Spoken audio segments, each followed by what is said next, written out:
Personally, I think that Etsy is a fantastic place to start your own business. But today, I want to focus on the things about Etsy that are not so great. And this one really bothers me. When someone clicks on your item, if you scroll down to the bottom of the page, Etsy has a bunch of listings that the customer might enjoy purchasing. Now, Etsy does not care if you make a sale. Etsy cares that there is a sale because they get the same percentage whether it is from you or from somebody else. So down in the other recommended listings that the customer might like, you will find a bunch of listings from shops that are not yours, from your competitors. It's entirely possible that somebody found your listing and then something from a competitor catches their eye and they're off at their shop. You might want to have your own website so that you can keep them on your page because you care about you. You don't just care that there is a sale somewhere in the niche.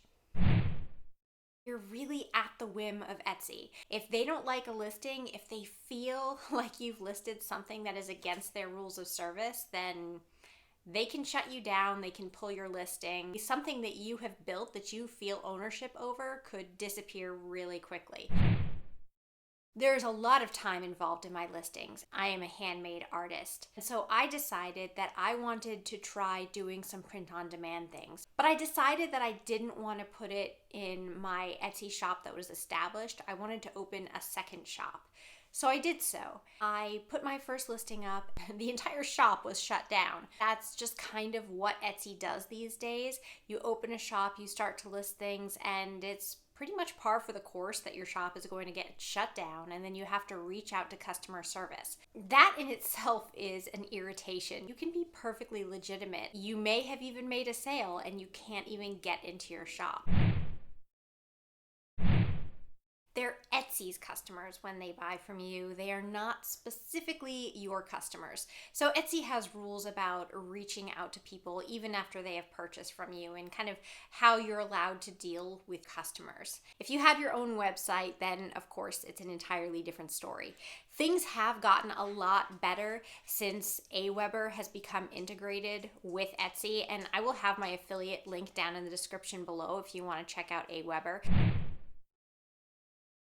When someone buys from you, the customer will get asked if they want to join your mailing list. So it's something that they have to opt into. Now that it is integrated with Etsy, it does allow you to build a mailing list and then they become your customers. So if you have not set up an AWeber account, I highly, highly recommend it because that is a major way that I'm able to get sales. When I have something new and exciting in my shop, I send that message out and I'm pretty much guaranteed some number of sales.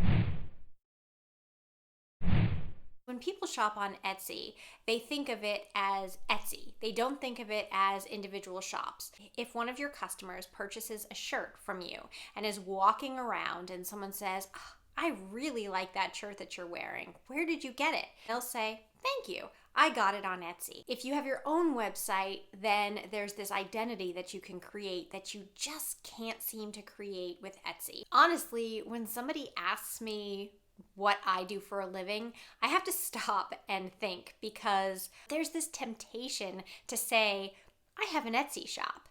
Even I am taking my own shop identity away by just focusing on Etsy as a whole rather than on myself. One of the strongest methods of advertisement is word of mouth. Things can spread like wildfire. You really, really want somebody to say, I got this at your shop name, rather than, thanks so much, I got it on Etsy. Can't remember exactly what the shop was, but it was on Etsy. Now, I don't think that Etsy is going anywhere, but if you've been around a long time, like I have, I've been on Etsy since 2006, there have definitely been a lot of changes and a lot of shifts. Now there's a lot of print on demand. There's a lot of digital download stuff. And I'm not at all saying that that is a bad thing at all. It's great for passive income. However, if you are in the handmade space like I am, it can make it a little bit more difficult. They'll sometimes say that they're going to promote your shop if you are part of their sale, their 20% off site-wide sale, something like that. As a handmade artist, honestly, I don't really like sales. If I'm not discounting my items and taking part in those big site-wide Etsy sales that go on, I'm not getting the extra exposure and the extra traffic. Then when someone clicks on my items, they still see my competitors down below as things that you might be interested in. So the longer that you're on Etsy and the more of your own following that you grow through social media, mailing list, craft shows, the more branded that you are, the more of a presence that you have, it might be better to have an Etsy shop, but also potentially have your own website.